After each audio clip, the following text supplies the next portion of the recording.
Thanks again for joining me and taking an interest in your local politics and governance. Let's take a look at tonight's City Council agenda. Not too much on it. It's mostly down to the general business section. As usual, minutes, no presentations, no delegation schedule. That's actually maybe a tiny bit unusual, but that's neither here nor there. Again, general business has the bulk of the information or things that will be coming before council, and there are a couple bylaws, but they will only be receiving first reading. They are both rezones, which will receive first reading in all likelihood and then go to the Planning Commission at a later date.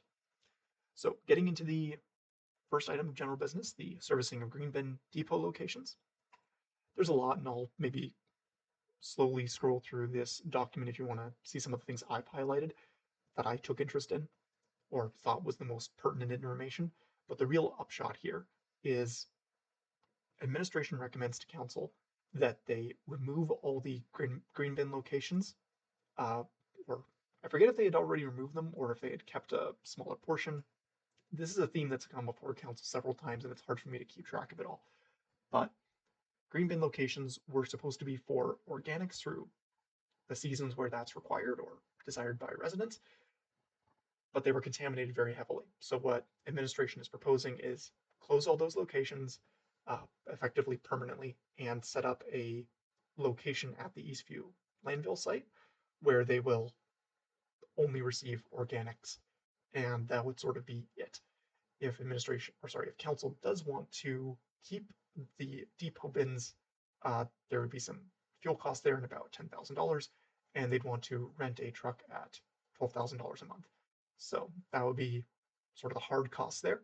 And if council doesn't do that and goes with the Eastview landfill site only, then potentially funding based on organics processing and compost programs will go up in terms of the revenue, and then you just don't have all this expense to carry forward. So that would be my summarized upshot of this report, but of course, take everything I say with a grain of salt. Feel free to read it in more detail. Next one under general business is just a error in a council appointment, so that is being corrected. Nothing too controversial there. This one is interesting. Again, I'm not sure I want to try and scroll through and give the very detailed summary here. It might be easier if we scroll down towards the bottom.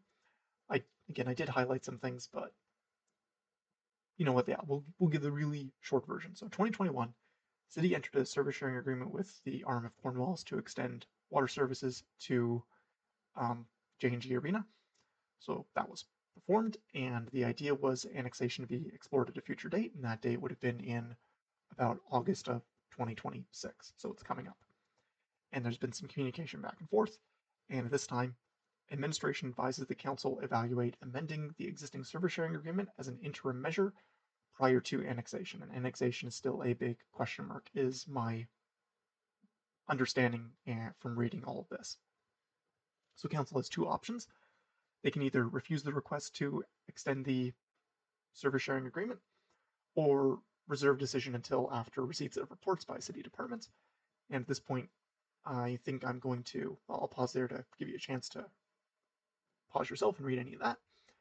But going forward, I think a lot of this interest for me comes down to this is a very busy map, but my understanding is these are sort of the completed buildings on this side. I don't know if you can really see my cursor moving around there. Bear with me a second. All right, maybe that's a bit easier, changing my cursor. So this sort of area I understand is all the developed structures. This is a future rink. This would be a future building, future parking. So looking to expand the use of the property and requesting wastewater servicing. So I'm not sure if this is new construction that would be required, new infrastructure. I don't know. That one's a little bit unclear to me. So scrolling much further down, there's a lot of receipts, for lack of a better word. Really interesting to me is there's this set of documents and policy dated from 1997 that is being referenced in how to move forward with,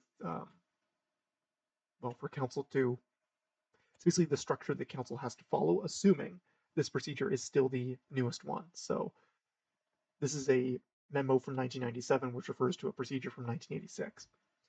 And responsibilities here at this point, there's a ton in here for you to be able to read, but as far as where things stand for tonight after council receives this information, responsibilities, city council to decide all requests in terms of benefits to the city of Brandon at large. I didn't highlight this, but I'll go through it too. Provide clear direction to the city manager for the disposition of the request, and city council to review all requests for the extension of city-owned utilities beyond city limits brought to it by the city manager. And this is where sort of the procedure begins. And there's a better kind of flowchart towards the bottom, which I'll jump to in a second. But my understanding is a lot of this has been completed sort of 3.01 to 3.03, I suppose. And then City Council tonight is essentially at steps 3.04, 3.05 to receive the information that they have so far and to then provide direction to administration. And again, this is sort of the flowchart. So summary of city policy number from above, dated 1986. So this sort of gives a rough overview as to where things are and where things are going. And this is my arrow here. This is where we currently are. So technically we're also here too. So city manager to report to council, and then will council entertain the request? And then, do they say, no, we reject the application, or do we continue through the rest of the procedure? That's also a very interesting one, which I'll leave it there. Another item under general business is just some changes to the age-friendly committee. So it seems to me that up till now, and I'm not super familiar with the age-friendly committee, but the composition of the committee is 2 members of city council, 1 representative from PMH, 4 citizen members, of which 2 shall be 55 years of age or older, and the resolution, if it's passed, is to basically remove a lot of those restrictions that the age-friendly committee is established, but then removing any definitions as to what is the makeup of the committee. And there's some other terms of reference here, which I won't go through. Potentially interesting, but I'm afraid not too interesting to me. Then under bylaws, again, I already mentioned a couple things if you're at a first time. So these are basically rezonings, so I'm going to go through them really quickly, just kind of go to the meat and potatoes, the actual images and design documents. So this is for the Park Community Center at Louis Avenue and 15th Street. Technically might be considered 14th Street. Or 1400 block, I mean. So there's your key map, that would be BU over there, Park Community Center, Victoria Avenue, 18th Street. Then a better close-up, and then finally we have some actual renderings and design documents as to what would the community center look like once completed. There's sort of a above shot and a interior shot. Some more details on the general makeup once there it goes. So a stage, main hall, corridor, kitchen, mechanical room, washrooms. I thought there was supposed to be a childcare area that may be built off to the side. I'm not certain what that would look like, or it may just use the main hall for all I know.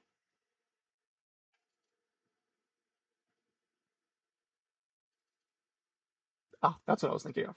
So it's on the next page. So I'm not sure if this is a addition or how this would all work, but there's sort of what that would look like.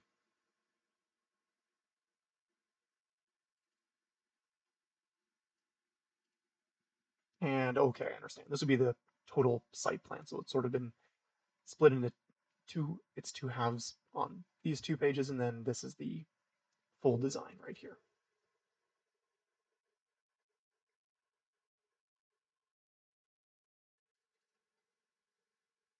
Again, some more exterior rendering.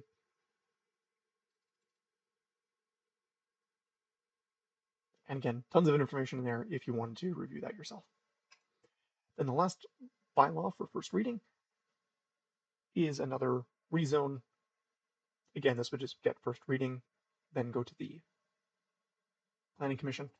So it'd be these 2 properties here to be rezoned from RLD to RMD, I'm guessing. No, it's RHD. RMD to RHD. Took me a couple tries there. So that's sort of your key map. This is the locations. That'd be the Circle K at the corner of Park and First. Just to give an idea as to where this is going.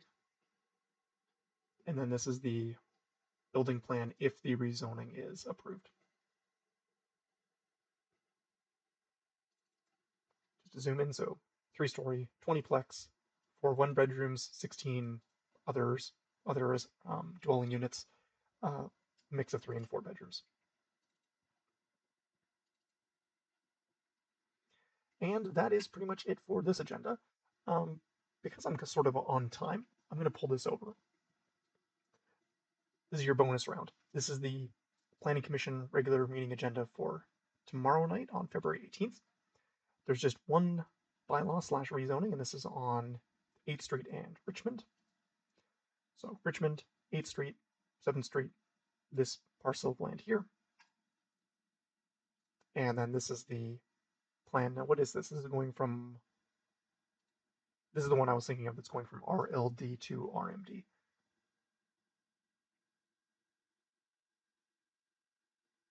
Yes, from RLD to RMD, subject to development agreements. I did find those, but then I closed them out. They didn't look too interesting to me. And once again, because this is probably what most people care about, this would be the proposed development if the rezoning is approved. A sixplex. I don't know if there's details in here on what the dwelling units would be, if they're 1 bedrooms, 2 bedrooms, other, but that is essentially what the plan would be. Not a whole lot on that agenda, very short.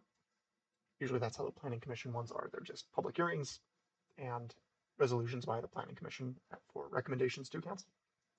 So that's pretty much it. That's where I'll leave it. Hope to see you at the meetings.